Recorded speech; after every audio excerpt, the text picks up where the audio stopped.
हम तो तन्हाई में मर जाएंगे, हम तो तन्हाई में मर जाएंगे, बिन तुम्हारे जो बिखर जाएंगे।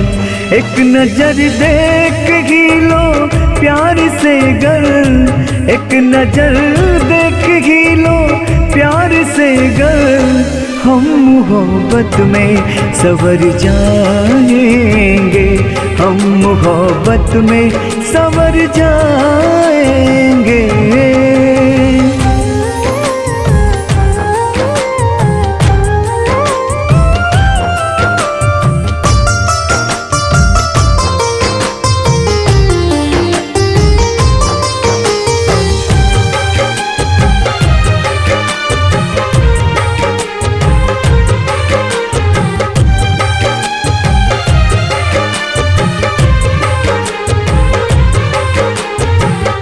हमसे दूरी ना बनाओ, देखो तुमको हम भी ना नजर आएंगे।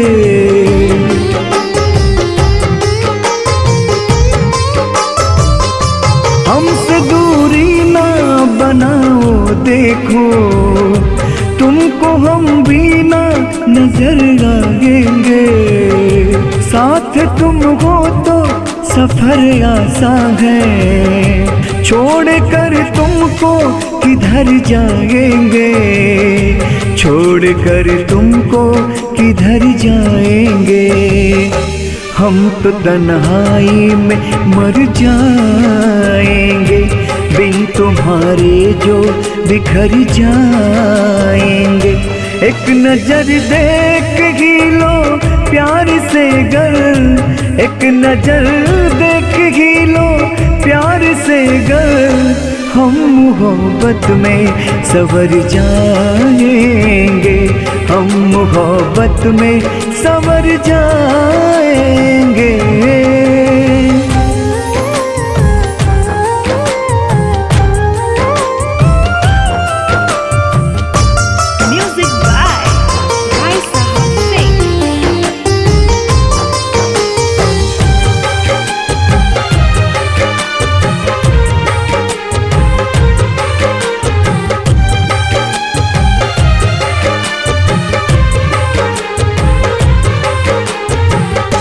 जो गिरेंगे तो यकीनन एक दिन ठोकरें खा के निखर जाएंगे।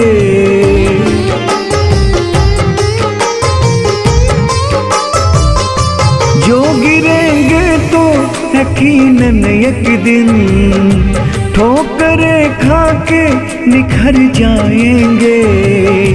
आजमाओगे अगर लोगों को, दिल से सब लोग उतर जाएंगे, दिल से सब लोग उतर जाएंगे।